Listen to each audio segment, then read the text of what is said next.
Now we're going to look at how to create a scatter plot.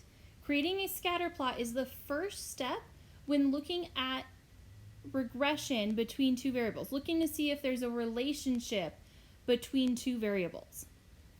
So we create a scatter plot because it's a kind of graph that determines if a linear relationship or other relationships exist between two variables.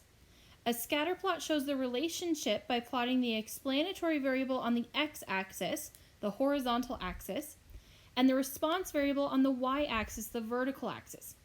Each data value is then plotted on the graph using a small dot to represent its value. So we're going to have two responses from each person we interview or each day we look at or whatever it is. We're going to record two different numbers. We're going to then treat those numbers like an x and y coordinate to graph them on our scatter plot. So the example we're going to look at shows the daily temperature in degrees Celsius and the number of ice cream bars sold by an ice cream truck for 12 different days in the month of July. Use this information to create a scatter plot. So here is our data. So I'm going to start by first identifying which of these is the response and which is the explanatory variable. So the ice cream sales change depending on the temperature outside. So that means ice cream sales is my response variable, meaning it's going to be treated as the y variable, the dependent variable, and then the temperature is my explanatory variable, so that's going to be my x. So now I'm going to go ahead and I'm going to create the axes for my scatter plot. Now everything here, when I look at all of my data, it's all positive, so I only need these two lines here. I don't need any other parts that you would see sometimes in a graph. And then let's see, my temperatures, my lowest temperature is 11.9 and the highest temperature appears to be 25.1. So I need to go from at least 11 to at least 25. You don't have to start with 0 on these. Okay, we're just kind of taking like a zoomed in snapshot of what's happening. So I'm going to do a little tick mark here and I'm going to start at 10. And then I want to go to 25, so I think I'm going to go by 2s. I'm going to do these pretty close together. You want to make sure your tick marks are equally spaced apart. I didn't even need to do them this close together. 22, 24, and 26. So that covers all my temperatures, and then I'm going to put a label down here for temperature because that's what these represent. And then I'm going to put that it's in degrees Celsius because if these were Fahrenheit temperatures, we would get very different values. And then I'm going to do the same thing for my ice cream sales.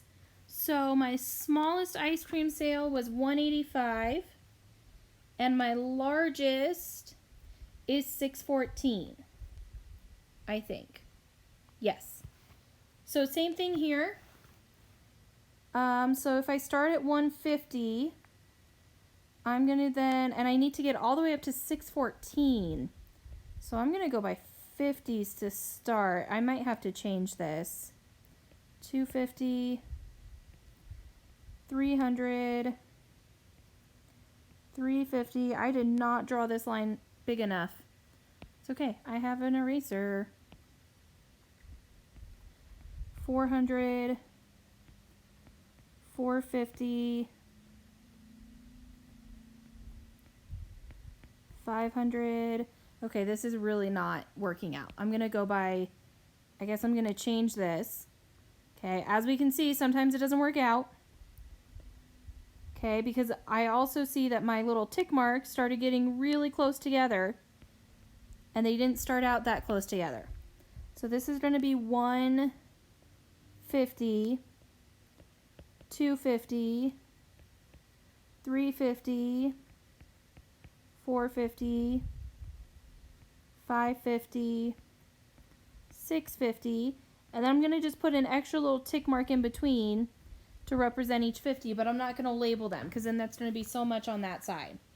And then this is ice cream sales.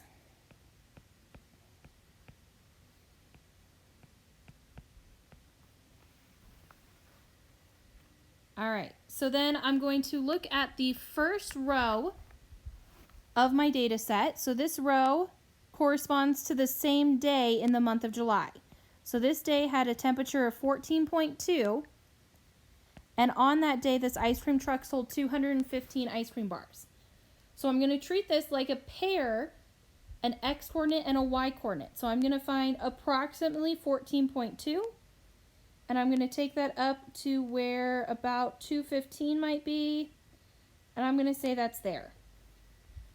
Okay, I'm approximating these, so they're not going to be perfect. And then the next one, 16.4 and 325. So that should go about there. 11.9 and 185. 15.2 and 332. And we're going to continue doing this until we have all of the dots on our scatter plot. And that's going to take me a while to do, so I probably won't record this whole thing. But one of the great things about scatter plots is this is actually something that a lot of different types of technology will create for us. So we don't have to painstakingly take the time to draw every single dot, especially if we have a very large set of data. So I'm going to continue filling in my dots until I have the full graph, and then we can look at the graph to determine, does it look like we have some sort of relationship here? And we'll talk